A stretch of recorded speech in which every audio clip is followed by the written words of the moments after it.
Здравейте, приятели! Днешната тема са устните. Както знаете, сега е изключително модерно всички да имат големи устни. Някои ги постигат чрез операции, други чрез различни пози при снимките, трети чрез грим.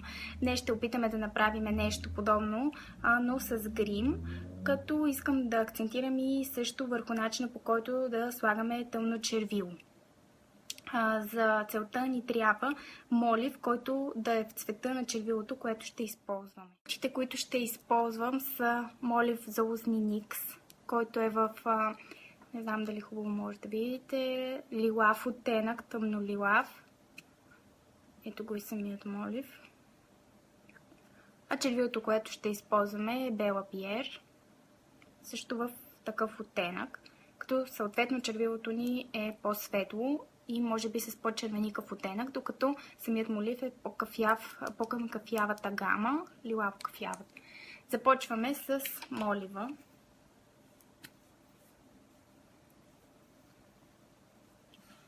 Устна.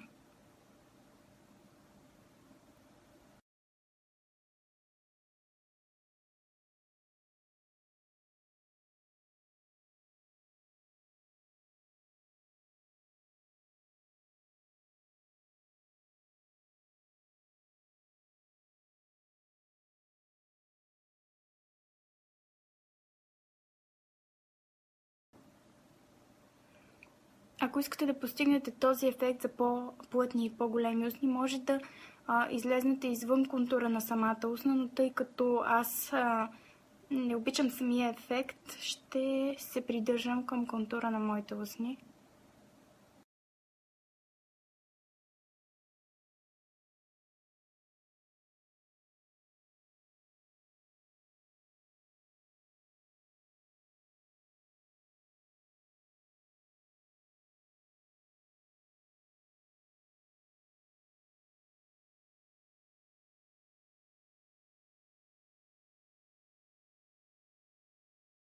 Преминаваме към оформяне вътре, като започваме от тази част. Ето така.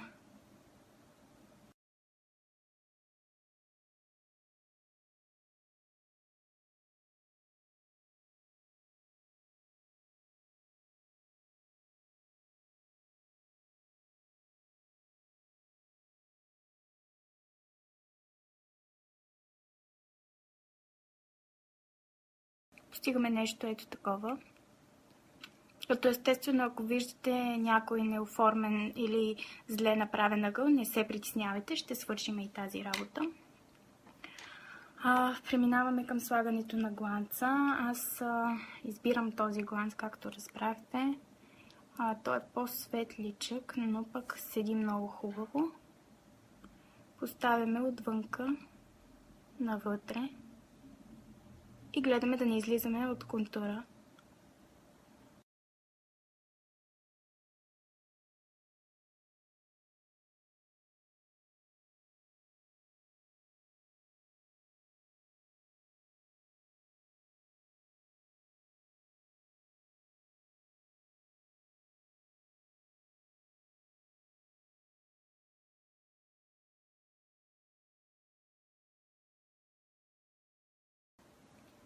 След което, ако имате остатъци, които не ви харесват или са излезнали извън линиите, взимате четката за фондютен, съответно взимате фондютен.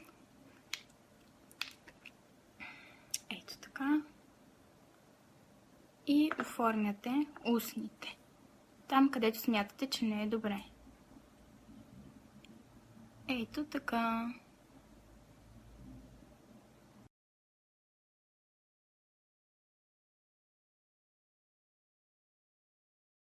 Получаваме това.